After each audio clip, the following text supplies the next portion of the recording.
So this review is actually going to be a little bit different than our normal format, because this wasn't a preview screening, and this wasn't like a wide theatrical release. It's something you had to see. Oh, without a doubt. Like, as soon as, like, I only knew about the screening for this, like, about 2 days in advance, and that was just totally happenstance. Otherwise, I would have missed this, and I am so glad that I didn't. So, one of my heroes, one of the people that I idolize, Lloyd Kaufman, man who's behind Troma, he was here in Portland to do the Portland debut for the Troma newest film, Return to Nuke High.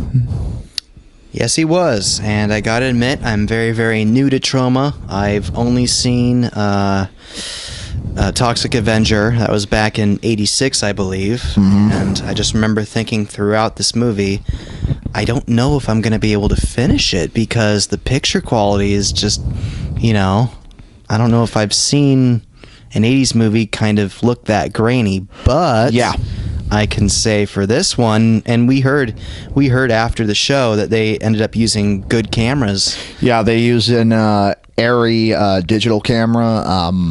I don't remember the exact model that they used, but it was definitely, they said they rented some, like an Arri camera for this. Big step and up. it showed. Like, it definitely showed as far as a difference in picture quality.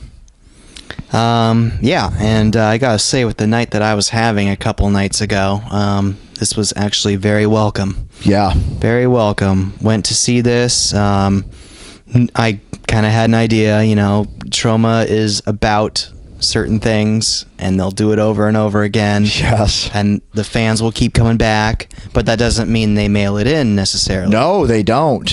No, quite the opposite, actually. Yeah. So, knowing that this is kind of like a meta movie of sorts. Yeah, in ways it was, because there were a lot of gags that were self-referential. Yes. And that's kind of a staple of Troma, especially in the more recent years. They are not afraid to make fun of themselves, while at the same time they are not afraid to make fun of elements of pop culture. Right. And there was plenty of that. I'm always going to be a big fan of pop culture. Well, not references. I hate pop culture references, but if you're making fun of it. Mockery. Yes. Yeah. Yes, indeed. I think I particularly enjoyed, without giving too much away, the gang of this movie. Yes. They were hilarious. Looks like they could have been out of the Warriors or something. They really could have. I think my favorite was I don't think I'm going to be spoiling anything with this one. The Coach Sandusky. Hello. Yeah. True. They could have shown that character more. They could have. Maybe we'll get more of them in the next one. This movie was split up into 2 volumes, very Kill Bill ish. And they even used that. They even referenced it as such. They did. But getting back to that gang, I mean, yeah, they go around causing trouble. Yeah. When it got truly funny, I mean, it was when they threw that jogger into the falls. Yeah. And then took her. And then the dog. Her poor, adorable dog. And that was hilarious. That was amazing. Because it looked so fake, and you so don't care. I know. It was great. Then moments later, they managed to top themselves. Well, do we dare mention what they did? You can if you want. I'm telling you my favorite moment. I don't know.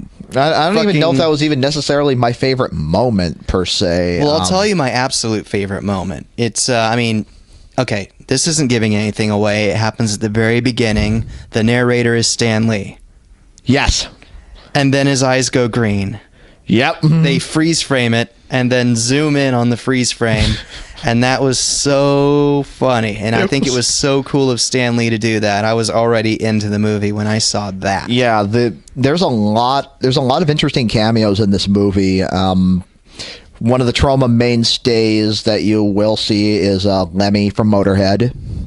Oh yes, he was the Yeah, president. he is a frequent contributor to Troma. He goes back as far as Tromeo and Juliet. Nice. He might, like, maybe even before that. I'm kind of struggling to remember, but that's the first appearance that I can remember him in. But did he him making? Did he always play the president? No, he always. Generally, he just played himself. Cool. Romeo and Juliet. He was actually the narrator. Oh my God. Yeah, Lemmy. Lemmy. Oh my God. Yeah, he's always fantastic, as indecipherable as he is most of the time. Yes. In fact, that was one of the running gags of this movie, actually, that they actually have to subtitle him because he is so completely impossible to understand. That was cool. That was cool. Also enjoyed the main character, actually, the brunette. Yes. Yeah, the female actresses in this were actually, they were both very, very good. And people often did overact, but it was to good effect, you know. Certainly. I'll mention the principal of the school. He was a funny overactor. Yes. And most especially, Eugene.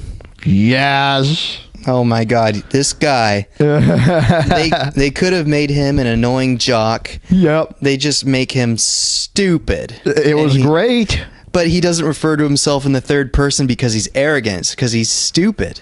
Yep.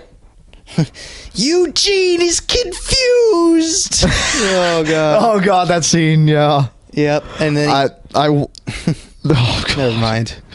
Don't want to give it away. I don't either. There are so many awesome gags in this movie that it would be criminal if we spoiled them. So we're gonna we got to stay away from those. Okay. Are we getting to final judgment territory? I don't think. I want to see if we can bring up a few other things that were maybe some things maybe they could have done maybe a little better. Well, I don't think we needed the masturbating sound effects for one. Come on, she was gorgeous. I don't want to hear nothing. I mean, preferably they wouldn't do it at all, but you are going to see some self-erotification. It was... that was part of the gag. Sure. But see, I'm not kind of in on it yet, you know? Right. So, it is one of those things. It's definitely, in fact, that's usually one of those gags that they tend to use quite a bit in their movies. Sure. So, I could understand where that one was coming from. They know what the fans want. Oh, yeah. Let me think here. I think a missed opportunity might have been the duck. Okay. I don't know. After a while, just the human quacking sounds to be the duck, because it often didn't quack alone. I was just hoping that was going to go somewhere, or maybe they were going to make fun of Affleck or something. Again, that stuff might pay off in the next movie. Yeah. I'm waiting for the duck to really evolve and do something. Well, see, what I was expecting, because in in Class of Nukem High 2, there is a squirrel who actually, I thought they were going to do a callback to that, because this was a mutated gigantic squirrel who, this thing was pissing all over stuff. He was, they were making, nut gags, giving the middle finger, that kind of thing. So that's kind of what I was expecting with the duck. There was some duck eggs. There was definitely some, disgusting they had some gags, along those lines, but it's like they didn't do a straight carbon copy of it. So that's actually a good thing that they kind of went a different route with it. I mean, they might kind of they might revisit that kind of thing in the second movie. This, it definitely whet my appetite for the next movie. That much is for sure. Yeah, I think I'm curious enough to finish it off too. Oh yeah, without a doubt. I think if you want to see this in theaters, you do what we did and you see what basically amounts to a midnight screening almost. Yeah, it really was. I'm not talking about like preview stuff. I'm talking about like later on when this is a cult thing.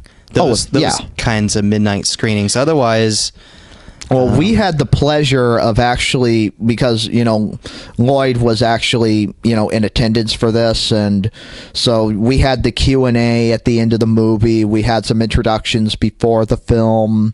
We had an opportunity to actually, you know, actually talk with Mr. Kaufman after the film, after we bought a little bit of merchandise. See a couple of pictures here as we go through this, but yeah, actually having the opportunity to meet the man, you know, that was one of the biggest reasons why I wanted to attend this. I mean, never mind the film, which I'd been looking forward to as well, but this was a dream come true for me. This really was. Didn't know that he looked like Mel Brooks. That was kind of fun. It's like he was flashing his Mel Brooks face for our photos too. Right? It did. It was a fun night. It was an awesome night. Thank you so much. Thank you so much, Mr. Kaufman. It was just amazing of you to come here to Portland. It was. There are no words that can really describe just like how happy I was, you know, following the movie, getting a chance to meet you, and, you know, having, you know, that, you know, the discussion, you know, later on. I mean, I'm not going to say anything, you know, obviously I don't want to, you know, for potential future projects here, but just having that opportunity meant a lot to me, and I can't thank you enough for that. I'm trying to think, is there anything else that... Oh, yes, Debbie Rochon, another Troma mainstay. She had a small role in this movie, but she was very effective as the female coach. Yes. Yeah. Small role, might be a little more expanded in the next movie, but it is always a pleasure to see Debbie in, you know, anything really. She's definitely one of my favorite actresses, so definitely a treat to see her in this movie. Alrighty, what would you give it? I don't think there's going to be any secret to this one. I mean, I can't recommend this movie enough. Any way that you can see this movie, if you can see it in the kind of atmosphere that we did, the kind of just the crowd there, the adoration that they had, just the laughter, the joy among this crowd. If you have an opportunity to see Return to Nukem High in that kind of an environment, do not hesitate. It is... like, never mind that the movie was legitimately like pretty damn good, but that atmosphere in that kind of a theater, I mean, I don't think they could have done this and like pulled this off in any other theater. So the Hollywood Theater here in Portland over on Sandy Boulevard, that's the kind of atmosphere that this movie needed to be shown in. True. I'm going to agree with most of that. That's what I meant by midnight screening, kind of. Sure. Whenever it comes back to Hollywood Theater, you don't want to miss it, especially if you're a Troma fan. No, yeah. It's what you know and love. Otherwise, I think you should catch it on Netflix. Okay. I don't, like, they'll probably have it available on their website as well. So, honestly, I would recommend if you're going to, like, if you're going to get it like on Blu-ray or DVD, get it from the Troma website. Support them directly, please. They need it, yes. Absolutely. I think that will wrap this one up. Once again, thank you so much for a wonderful night. And I can't really think of anyone who would, you know, dislike this kind of a movie. You know, sure, it's a niche audience, but it was just so enjoyable. I can't see anybody hating a movie like this. Well said. That's it.